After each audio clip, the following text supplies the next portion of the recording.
உங்களுக்கு இப்போ என்ன திட்டம் வேணாலும் இருக்கலாம், உங்கள் லைஃபுக்கு என்ன பிளான் வேணாலும் இருக்கலாம். ஆனால் கடவுள்கிட்ட ஒரு பிளான் இருக்குது உங்களுக்காக. அதை மாற்றவே முடியாது. நீங்கள் என்ன முயற்சி பண்ணாலும் சரி, என்ன ட்ரை பண்ணாலும் சரி, கடவுள் என்ன பிளான் பண்ணியிருக்காங்களோ அதுதான் நடக்கும். கொஞ்சம் திங்க் பண்ணி பாருங்கள். இந்த உலகத்தில் சாதித்த எல்லாருமே ஒரு பிஸ்னஸ் மட்டும் பண்ணி அதில் மட்டும் சாதிச்சிருப்பாங்களா? கண்டிப்பாக கிடையாது. எடுத்துக்காட்டு இந்தியாவுடைய சூப்பர் ஸ்டார் ரஜினி சாரை எடுத்துக்கலாம். பள்ளி படிப்பை பாதிலேயே ஸ்டாப் பண்ணிட்டு தமிழ்நாட்டுக்கு திரும்ப கண்டக்டராக இருந்து திரும்ப இந்தியாவுக்கே சூப்பர் ஸ்டாராக மாறி இருக்காங்க. அதே மாதிரி இன்னும் எத்தனையோ பேர் இப்போ பெரிய ஆளாக இருப்பாங்க இல்லையா, அந்த மாதிரி எத்தனையோ பேர் ரொம்ப ரொம்ப டவுன்ல இருந்து எல்லா வேலைகளையுமே பார்த்து இப்போ பெரிய ஆளாக மாறி இருப்பாங்க. ஒரு மெக்கானிக்காக இருக்கிறவங்க ஒரு கார் கம்பெனிக்கு ஓனராக கூட மாறி இருக்காங்க. ஸோ உங்களுக்கு நடக்க போகிறது ஏற்கனவே தீர்மானிக்கப்பட்டு விட்டது. ப்ரோ என்ன சொல்கிறீங்க? நான் என்ன ஆக போகிறேனே தெரியல, என் ஃப்யூச்சர் எப்படி இருக்குன்னே தெரியல, இதுதான் எனக்கு தீர்மானிக்கப்பட்டதா? இந்த மாதிரி சில பேர் கேட்கலாம். ஆனால் நான் இப்போ சொன்னேன் இல்லையா, சாதித்த எல்லாருக்குமே உடனே எல்லாமே கிடச்சிருச்சா? கண்டிப்பாக கிடையாது. சில பேருக்கு 20 வயசில் கிடச்சிருக்கும், சில பேருக்கு 40ல் கிடச்சிருக்கும், சில பேருக்கு லைஃப் முடியும் போது தான் கிடைக்கும். ஓ நீங்கள் சொல்கிறது சரிதான் ப்ரோ, அப்போனா நம்ம கையில் எதுவுமே இல்லையா? இந்த மாதிரி நீங்கள் கேட்கலாம். ஆனால் நம்ம கையில் தாங்க எல்லாமே இருக்குது.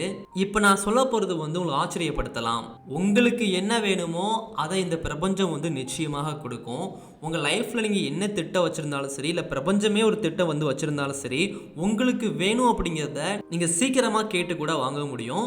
ஏஜ் 20லேயே உங்களுக்கு கிடைக்கணும் அப்படின்னா அதுக்கான வேலை நீங்கள் பார்க்கும்போது அது சீக்கிரமாகவே கூட கிடைக்கும். அது என்ன அப்படின்னா பிரபஞ்சம், யூனிவர்ஸ். இது ஒரு பெரிய டாபிக்ங்க. பிரபஞ்சத்தை பற்றி எடுத்துக்கிட்டாலே அதில் நிறைய இருக்குது. அறிவியல் படியும் உண்மைதான், ஆன்மீக படியும் அது உண்மைதான். பிரபஞ்சத்தை பற்றி சின்னதாக சொல்கிறேன். பிரபஞ்சம் அப்படிங்கிறது மனித அறிவுக்கு எட்டாத ஒன்று. ஆனால் எவ்வளவு தூரம் எட்டாமல் இருந்தாலும் நம்ம மனசு கூட அது கனெக்டாகவே இருக்கும். நம்ம என்ன கேட்டாலும் சரி அதை நமக்கு கொடுக்கும். ஏன் மனித அறிவுக்கு எட்டாத இடத்துல அது இருக்குது அப்படின்னா, இப்போ கன்னியாகுமரியிலேருந்து சென்னை ரொம்ப பக்கம், கரெக்டுங்களா?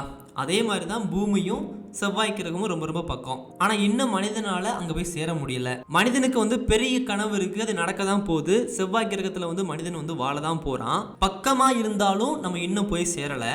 ஸோ அதுவே மனித அறிவு எந்த அளவுக்கு போயிருக்கு அப்படின்னா, இப்போ கன்னியாகுமரி பூமி, அமெரிக்கா யூனிவர்ஸ், சரிங்களா? ஸோ அந்த அளவுக்கு மனித அறிவினால அங்கெல்லாம் என்ன இருக்கு, மொத்தம் எவ்வளவு கோள்கள் இருக்கு, இந்த மாதிரி கண்டுபிடிச்சிருக்காங்க. கண்டுபிடிக்க முயற்சி பண்ணிக்கிட்டு இருக்காங்க.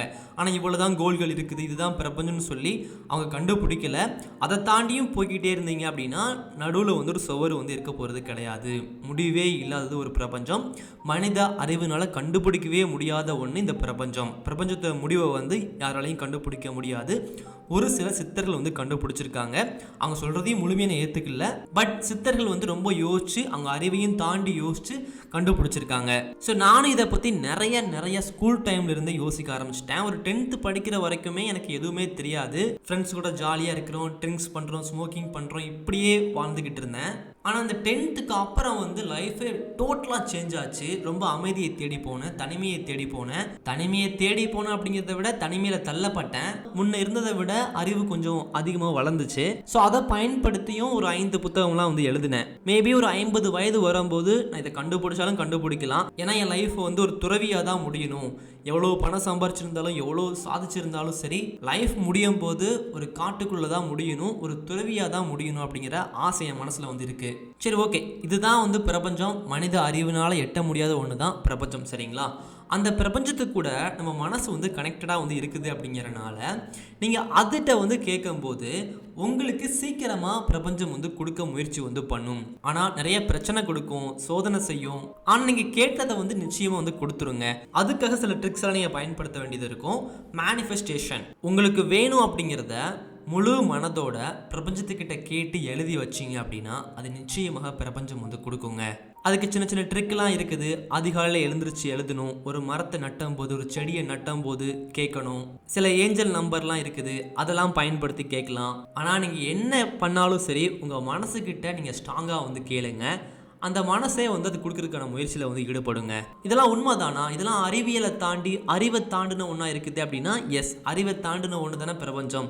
மனித அறிவை தாண்டினது தானே பிரபஞ்சம். அப்படின்னா நிச்சயமாக இந்த பிரபஞ்சம் இருக்கிறது உண்மைதான். இந்த உலகத்தில் அதிசயங்கள் எவ்வளவோ இருக்குது. மனித அறிவு உள்ளூரையே இன்னும் தாண்டி முடிக்கல. அதனால தான் நிறைய பேருக்கு இதை பற்றிலாம் தெரியல. அதை பற்றி தெரியணும் அப்படின்னாலே உங்களுடைய கர்மாலாம் கரைஞ்சிருக்கணுங்க. இப்போ இந்த வீடியோ நீங்கள் பார்க்குறீங்க இல்லையா, எஸ், உங்களுடைய கர்மாலாம் கரைஞ்சிக்கிட்டு இருக்குது. பிரபஞ்சத்தை பற்றி தெரிய ஆரம்பிச்சிட்டாலே உங்களுடைய வாழ்க்கை வந்து வேறு மாதிரி வந்து போக போகுது.